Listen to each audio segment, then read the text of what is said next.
The first battle. Arthur chose the city of Camelot for his capital and, at first, his presence brought a lull of peace. But the kings who ruled other parts of Britain were jealous of this unknown boy, the supposed king of all Britain, and they sent him a message. We are coming to put you in your proper place. Be ready for us. When Merlin heard this, he led Arthur into Camelot's strongest castle tower and asked his most loyal knights to protect him. Before long, the hostile kings and hundreds of knights had surrounded the castle and were baying for Arthur's blood. After 2 weeks, Merlin came out of the castle.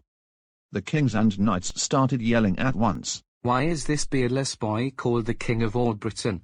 Why should we bow to him? He'll never rule us. He's a child. He's never fought in his life." "Silence, all of you!" Merlin thundered. "Listen, and I will tell you wondrous things." A hush descended on the crowd as the great wizard spoke in his calm, clear voice. "The darkness that surrounds these lands is greater than all of you and will consume you unless heed my words. I have seen a shining path through the darkness, and Arthur is the one to lead the way along it. Even now, in the enchanted Isle of Avalon, where magic dwells, the wondrous sword Excalibur is waiting for its true owner, Arthur.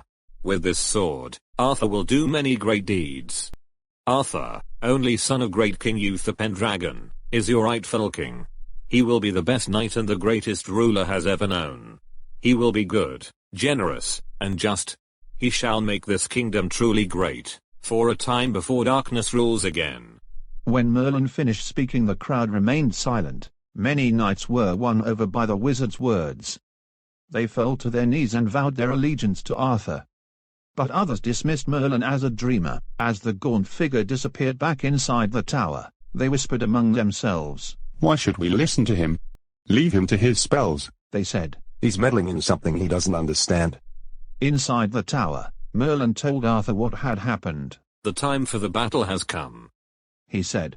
"There are now many more knights who will fight on your side. But you have no choice. You must fight your enemies. But do not be afraid, for they will never defeat you. Not even if they had 10 times as many men." And so, the next morning, Merlin helped Arthur into his armor.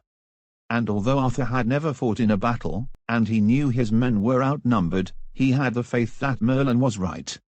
He mounted his horse, ready to enter his first battle. "Arthur, you must fight with good spirit," Merlin said. "But listen to me, fight with your old sword.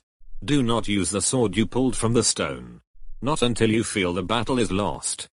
With Merlin's words ringing in his ears, Arthur charged out of the castle, his loyal knights beside him.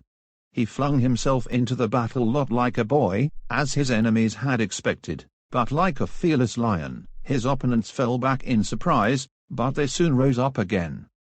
Wave after wave of soldiers rushed at him, and his knights fell by the dozen. Then as Arthur struggled on against the tide of enemies, a spear flew and knocked him from his horse. He looked up to see a knight looming over him, ready to strike. "All is lost," he thought.